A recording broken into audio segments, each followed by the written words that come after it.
बहुत समय पहले भारत में एक समृद्ध और सुंदर राज्य था जिसका नाम विजयगढ़ था। विजयगढ़ के राजा का नाम विक्रमादित्य था। राजा विक्रमादित्य अपनी न्यायप्रियता और बुद्धिमत्ता के लिए पूरे राज्य में प्रसिद्ध थे। उनकी प्रजा उनसे बहुत प्यार करती थी क्योंकि वे हमेशा सबके लिए न्याय करते थे। विजयगढ़ राज्य हरियाली और नदियों से भरा हुआ था। वहां के लोग बहुत खुशहाल और मेहनती थे। राज्य में किसी चीज की कमी नहीं थी। राजा विक्रमादित्य रोज सुबह दरबार में आते थे और प्रजा की समस्याओं को सुनते थे।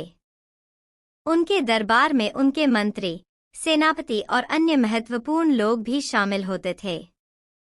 एक दिन एक गरीब किसान राजा के दरबार में आया।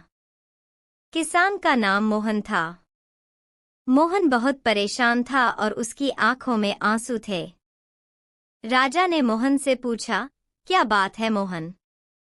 तुम इतने परेशान क्यों हो?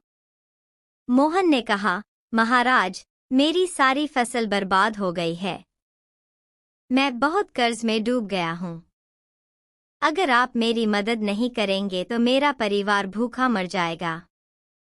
राजा विक्रमादित्य ने मोहन की समस्या सुनी और अपने मंत्रियों से सलाह ली। उन्होंने निर्णय लिया कि राज्य की तिजोरी से मोहन की मदद की जाएगी। उन्होंने मोहन को कर्ज चुकाने और नई फसल बोने के लिए पैसे दिए। मोहन ने राजा को धन्यवाद दिया और खुशी खुशी अपने गांव लौट आया। कुछ दिन बाद राजा के दरबार में एक व्यापारी आया। व्यापारी का नाम रघु था। रघु ने राजा से कहा, महाराज, मेरे व्यापार में घाटा हो रहा है। मुझे कर्ज चुकाने के लिए पैसों की जरूरत है। कृपया मेरी मदद करें। राजा ने रघु की समस्या सुनी और उसे भी मदद करने का वादा किया। राजा ने अपने मंत्री से कहा, हमारी प्रजा की भलाई के लिए हमें हर संभव प्रयास करना चाहिए। हमें हमेशा न्याय और करुणा के साथ काम करना चाहिए। राजा विक्रमादित्य की न्यायप्रियता और करुणा के कारण विजयगढ़ राज्य में सुख शांति बनी रही। राज्य की प्रजा राजा से बहुत खुश थी। हर कोई अपने राजा का गुणगान करता था। राजा विक्रमादित्य ने अपने जीवन में हमेशा न्याय और करुणा के साथ शासन किया और अपने राज्य को खुशहाल और समृद्ध बनाया। एक दिन राजा विक्रमादित्य की परीक्षा लेने के लिए एक साधु उनके दरबार में आया। साधु ने राजा से कहा, राजन, मैंने सुना है कि आप बहुत न्यायप्रिय और दयालु हैं। मैं आपकी परीक्षा लेना चाहता हूँ। राजा ने साधु की बात सुनकर कहा, महात्मा जी, आप जो चाहे मेरी परीक्षा ले सकते हैं। मैं हमेशा न्याय और सच्चाई के मार्ग पर चलता हूँ।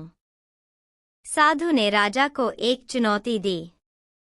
उसने कहा, राजन, अगर आप सचमुच न्यायप्रिय हैं, तो मेरे इस प्रश्न का उत्तर दीजिए। एक व्यक्ति के पास 2 बेटे हैं।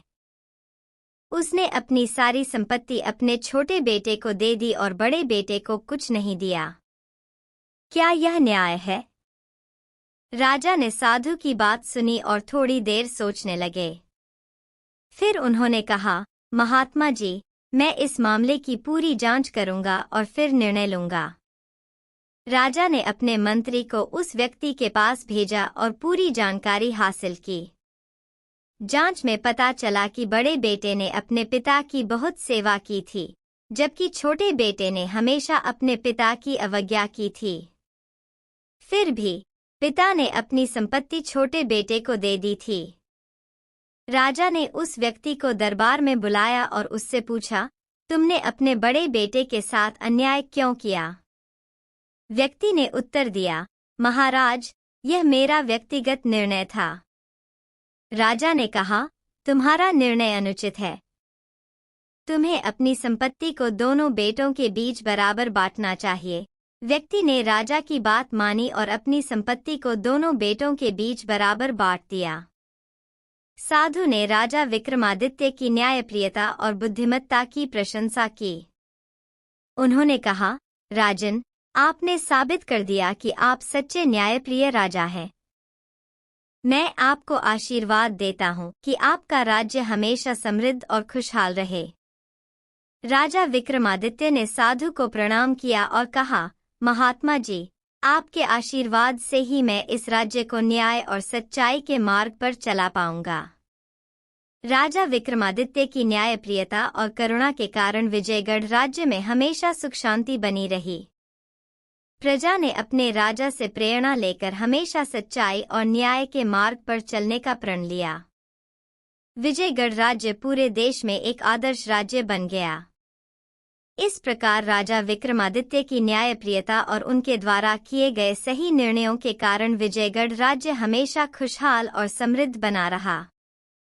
यह कहानी हमें सिखाती है कि सच्चाई और न्याय के मार्ग पर चलने से ही सच्ची सफलता और खुशहाली मिलती है। दोस्तों, अगर आपको यह कहानी पसंद आई हो तो कृपया लाइक, शेयर और सब्सक्राइब जरूर करें। और हाँ, कमेंट में बताना न भूलें कि आपको यह कहानी कैसी लगी।